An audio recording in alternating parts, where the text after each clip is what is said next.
Merhaba arkadaşlar, ben uzman fizyoterapist Seheray. Bugünkü videomuzun konusu çoğunuzun beklediği ve istediği evde kamburu olup olmadığınızı nasıl anlarsınız? Sadece yöntem göstereceğim. Bu yöntemle aslında size şu konuda da fikir oluşturacak. Acaba benim kamburluğum çok ilerlemiş mi? Egzersizle çözebilir miyim? Yoksa hemen doktora başvurup tedavi mi almalıyım? Sorularını da yanıtlayabileceksiniz. Evet, çok iddialıyım. Çünkü aslında bu göstereceğim hareket sizin omurganızdaki hareketliliği gösterebilecek harika bir testleme yöntemi. Ama videoma giriş yapmadan önce eğer beni daha fazla desteklemek isterseniz Instagram adresimi buraya bırakıyorum. Instagram'dan beni takip edebilir ya da aşağıdan kanalıma abone ol yazısını tıklayarak ücretsiz bir şekilde abone olabilirsiniz. Şimdi gelin bu bir yöntem neymiş hemen göstererek videomuza giriş yapalım. Kamburluk dediğimiz şey aslında kifozite ya da kifoz olarak da sizin bildiğiniz, belki de okuduğunuz bir durum. Aslında omurgamızda hem kifoz hem de lordoz oluşumları var. Ama ne zaman ki bunlar artıyor ya da azalıyor, o zaman bizim için sorun teşkil etmeye başlıyor.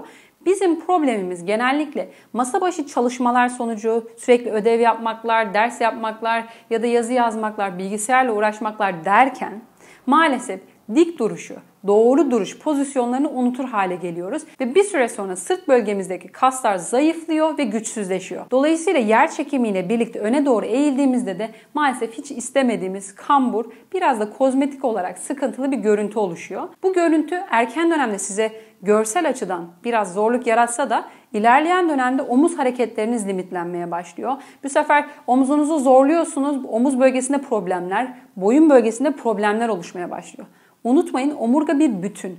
Dolayısıyla sizin üst sırtınızda meydana gelen problem hem boynunuzu, hem belinizi, hem kalçanızı, hatta inanın ayaklarınıza kadar bütün eklemlerinizi etkileyebilir. Dolayısıyla bu videoda göstereceğim testlemeye çok önem veriyorum. Çünkü eğer az sonra göstereceğim şekillerde ileri düzey kamburluğunuz varsa lütfen ama lütfen doktora başvurun. Zaten bu ileri düzey kamburlukta unutmayın ki akciğer kapasiteniz de azalacağı için sizin günlük yaşamınız biraz etkilenmeye, ilerleyen dönemde bir çözüm oluşturmazsanız da bazı problemlerle yüzleşmeye açık hale gelebilirsiniz. Bu yöntemimizde test edeceğimiz şey omurganın hem öne hem de arkaya hareketlerinin çok iyi oluşu ya da olmayışı olacak. Bunu nasıl yapacaksınız? Dirseklerinizi bu şekilde gövdenize yapıştırmanızı istiyorum. Avuç içleri birbirine bakacak. Daha sonra kollarınızı açabildiğiniz kadar yana açıp göğsünüzü öne çıkaracaksınız. Ama bunu yaparken bel boşluğunu asla artırmak yok. Bel kapalı, mümkün olduğunca karşıya baktım, dik durdum. Çok da kasıntı bir duruş içerisinde değilim. Kendinizi kandırmayın. Günlük duruşunuz içerisinde ne kadar yapabiliyorsanız diyelim. Durdum, karşıya baktım. Bu pozisyonda hemen yakınınızdaki kişiden sizin yandan ve arkadan görüntünüzü almasını isteyeceksiniz. Şimdi benim görüntülerim üzerinden gelin biraz konuşalım. Burada gördüğünüz gibi eğer bu fotoğraflama yönteminde sırtta kürek kemikleri birbirine yaklaşmıyorsa, eğer yandan baktığınızda da omurganız hala arkada kifoz pozisyonunu koruyorsa maalesef o zaman ileri düzey bir kamburluktan bahsedebiliriz. Çünkü omurga öne gitmeye alışmış ama arkaya gelmekte güçlük çekiyor. Yani siz artık onu kendi kontrolünüzde arkaya doğru götüremiyorsunuz, vücudunuzu dikleştiremiyorsunuz anlamına geliyor.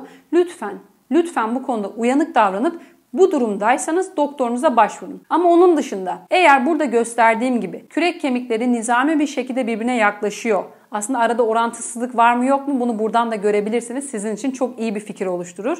Kürek kemikleri birbirine yaklaşıyor. Aradaki boşluk kapanıyor ve siz dik durduğunuzda omuz başlarınız arkaya doğru gelebiliyorsa o zaman kamburluğunuz açısından iyi bir durumdasınız diyebiliriz. Ama tam bu ikisinin arasında bir yerdeysiniz. Yani aslında tam böyle düzelmiyor ama biraz da düzeliyor gibi diyorsanız işte siz tam olarak egzersiz yapmak zorunda olan gruptaki bireylerden bir tanesisiniz. Bunun için buraya kamburluk egzersizleriyle ilgili oynatma listesini ekliyorum. Lütfen oradaki egzersizlere göz atın. İlerleyen dönemde biliyorsunuz kamburluk ilerleyici bir problem. Engelleyebilmek, bu gidişin artmasını yavaşlatmak ya da durdurmak sizin elinizde, bunu unutmayın. Sadece yapacağınız şey çok basit. Tekrar gösteriyorum. Dirsekleri birleştirdim. Avuç içleri birbirine bakıyor. Karşıya baktım. Rahat bir pozisyondayım. Omuz başlarını yana açtım. İyice sıkıştırdım sırt bölgemi. Yandan ve arkadan fotoğraflarına baktım. Bu kadar basit.